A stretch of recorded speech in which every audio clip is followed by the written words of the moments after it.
Job chapitre 22, le verset 28. À tes résolutions répondra le succès.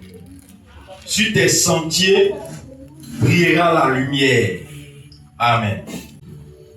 Quelle est ta décision pour 2026 ou que décides-tu pour 2026?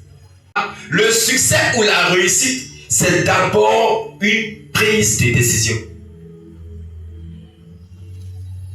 Après un bon temps de réflexion, je m'assois et puis je calcule depuis 1er janvier 2025 jusqu'au 31 décembre 2025. Qu'est-ce qui a marché et qu'est-ce qui n'a pas marché dans ma vie?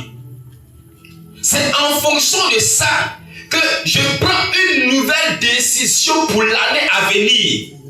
Pour ne pas tomber dans les erreurs passées. Pour bonifier mes qualités passées, précédentes. Pour atteindre un sommet. C'est d'abord une prise de conscience. C'est d'abord une décision. Je m'assois en 2025 et puis je me projette en 2026. Je dis 2026, je vais être ministre. En 2026, je vais être une dame d'affaires. En 2026, je veux que ma relation avec le Seigneur soit parfaite. En 2026, je veux que mes affaires commencent à prospérer. Là, c'est le projet que toi-même tu établis. C'est le projet que toi-même tu mets en face de toi. Et lorsque la décision est prise concernant l'année qui suit, l'année qui arrive, qu'est-ce qu'il faut faire? Alléluia. Il faut passer maintenant à l'acte. Et c'est là que vient le problème. Parce qu'il ne suffit pas de dire je veux devenir sans poser une fondation. Il ne suffit pas de dire je veux faire telle chose sans toi-même te mettre en marche. Tu as vu les sorciers, les sorcières. C'est pas le sorcier, c'est pas la sorcière qui est en train de bloquer ta chose. C'est parce que tu es toi-même mal organisé. Donc en 2025, 2026, tu dois maintenant prendre la résolution de commencer à travailler des choses. Qu'est-ce que je dois enlever de ma vie? Qu'est-ce que je dois ajouter? C'est en fonction de ça que tu vas réussir. C'est ce que Job te dit ici. Et tu vas remarquer même que avant qu'il puisse arriver à cette parole, il a dit, si tu fais de l'éternel ton or, si tu fais telle chose, il y avait des conditions qui étaient là. Il y avait des conditions qui étaient posées.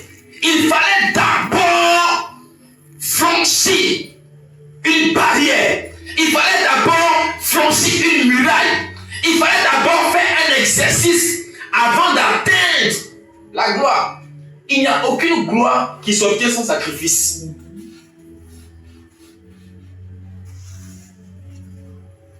C'est pourquoi si tu as décidé de réussir en 2026, dès maintenant, commence à mettre des règles en face de toi.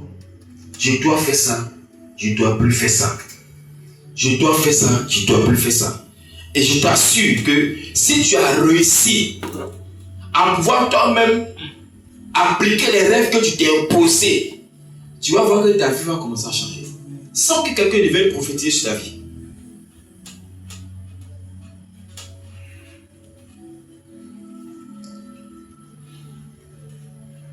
Donc, qu'est-ce que tu veux devenir? En fonction de ça, il y a des règles à suivre. Il y a des gens qui sont avec toi, ça ne coûte pas de temps. Il y a des personnes qui sont avec toi, c'est pour t'amener à rétrograder, pour t'amener à ne pas avancer. Quand tu exposes ta vision, ils ont quelque chose à dire pour te décourager. Cela, tu dois te débarrasser de 2025.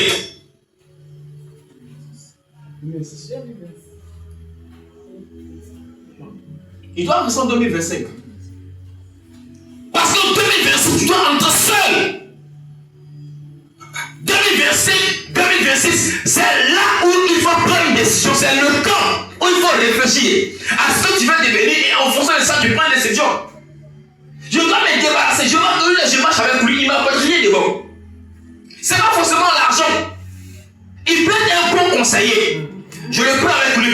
ses conseils me bâtissent.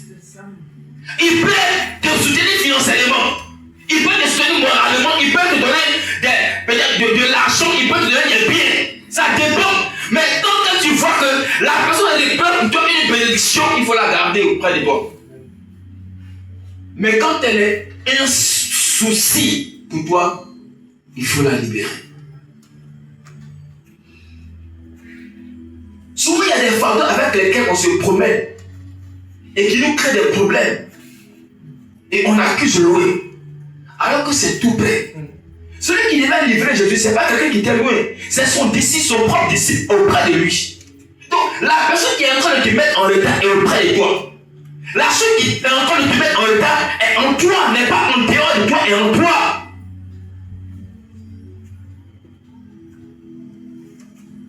Même ta vie, elle doit être soignée. J'ai remarqué que en 2025, j'avais une telle vie. Ça ne va pas. Ma vie commençait à basculer comme ci, comme ça, comme ci, comme ça. 2026 là, je vais commencer à temporer certaines choses. Il y a des choses que je vais prendre, je vais mettre à côté. Il y a des choses que je vais prendre, je vais mettre à côté. Parce que je sais que si j'avance encore avec ça, les mêmes choses qui sont produites en 2026 vont se reproduire en 2026. Et ça sera même plus grave. Alors, qu'est-ce que je dois faire pour ne pas qu'il y ait une reproduction en 2026? Je me débarrasse tout simplement. Parce que le péché même peut t'empêcher de pouvoir atteindre ton objectif.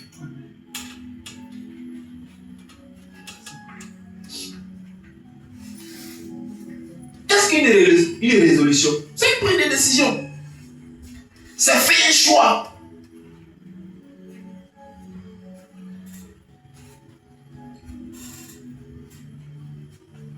Tu ne veux pas dépendre financièrement de quelqu'un, mais tu as du mal à économiser. Tu mets un peu dans la caisse, 2 ou 3 temps, tu prends, tu manges. Tu mets un peu dans la caisse, 2 ou 3 temps, tu manges. Mais comment est-ce que tu peux évoluer? Quand une situation va t'arriver, tu es obligé d'appeler de gauche à droite. Et tu humilies devant un chef pour demander. Alors que tu peux éviter ça. Comment est-ce que certaines personnes ont fait aujourd'hui et puis elles sont indépendantes financièrement? Et il faut t'approcher des personnes qui t'ont dévancé dans ce que tu veux atteindre. Pose la question, comment tu as fait? Aide-moi à pouvoir réaliser comme tu as réalisé. Elles vont t'aider. La vie là, ce sont les fondements qu'il faut qu'on évolue. Tu prends une bûchette d'allumettes et quand tu la flottes avec une barre d'allumettes mouillée, il n'y aura jamais de flamme. Il y a des fondements il y a des fondements dont il faut se débarrasser parce que ça ne t'apportera rien. Mais quand tu prends une bûchette d'allumettes et tu la flottes avec une barre d'allumettes qui est sèche, automatiquement il y aura une flamme, il y aura réaction. Donc il faut savoir avec qui il faut te frotter pour avancer. Quand Dieu dit, j'ordonnerai à la bénédiction de te poursuivre, c'est parce qu'il a un plan merveilleux pour toi. Mais qu'est-ce qui crée un blocage? C'est à ton niveau. Quand tu prends ton téléphone et puis tu appelles la réussite, allô, tu composes le numéro de la réussite, son téléphone sonne. Avant que dame la réussite puisse décrocher ton appel, elle prend l'appel de jeter d'abord un regard sur ta personne, sur ta vie. Parce que la réussite, elle vient de la vie d'une personne qui a emménagé sa vie et son contour pour la recevoir. Amen. Tu ne peux pas dire que je vais recevoir le président Alassane Ouattara chez moi à la maison et puis chez toi être désordonné. Avant que Alassane puisse venir entrer chez toi, il va amener un expert venir visiter pour voir sur le cadre intime ou propice pour le recevoir.